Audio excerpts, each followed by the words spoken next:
name is Blake Gibson, and today I'll be telling you all about Jean-Michel Basquiat.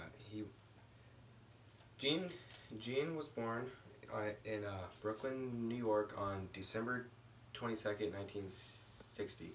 His dad was from Haiti and his mom was from Puerto Rico. He grew up fairly poor, kind of lower middle class, and he started off his art career as a graffiti artist named Samo. This is a picture of Jean-Michel Basquiat.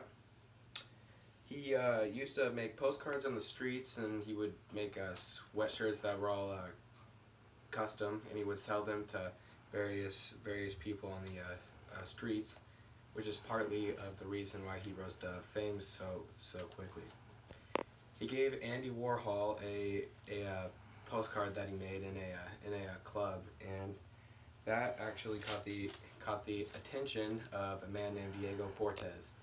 Diego was a very big man in the art world and introduced Jean to some art dealers.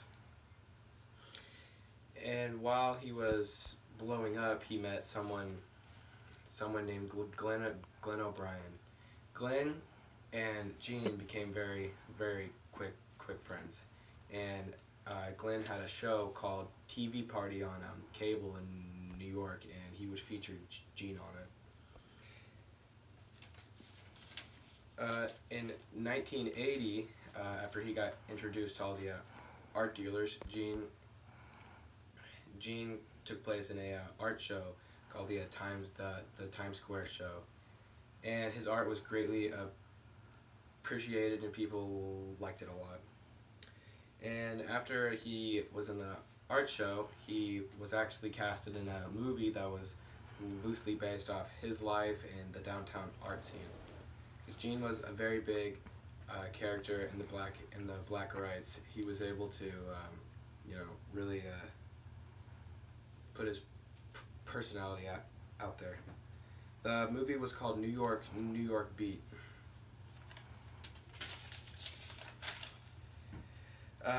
Basquiat, after the Times Square show, was put in a show called New Wave. It was put on by Diego Cortez, the man who originally put him out there in the art world, and he was greatly appreciated in that show as well.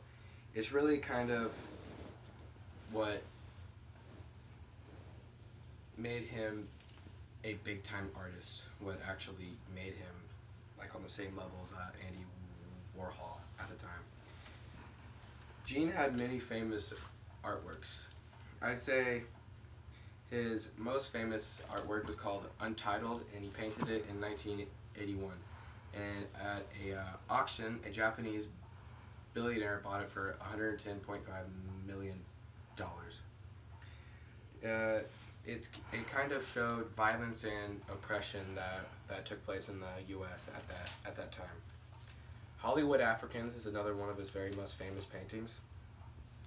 It was very much more graffiti than it was an actual like painting that he usually drew.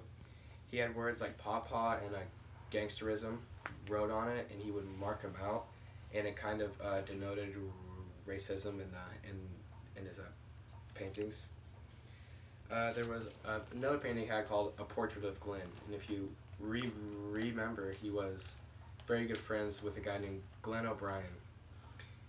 The painting doesn't necessarily look like Glenn, but people speculate that it is him, and the painting today would cost $1.5 to $2 million.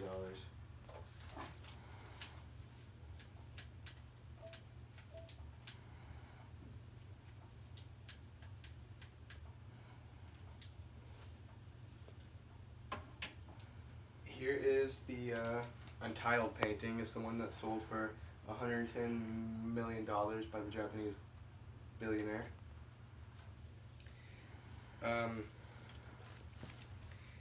After he got so famous, he kind of started to downfall in his life. He started using heroin a lot, and at the peak of it, he was using like 100 bags a day, which is insane for any person.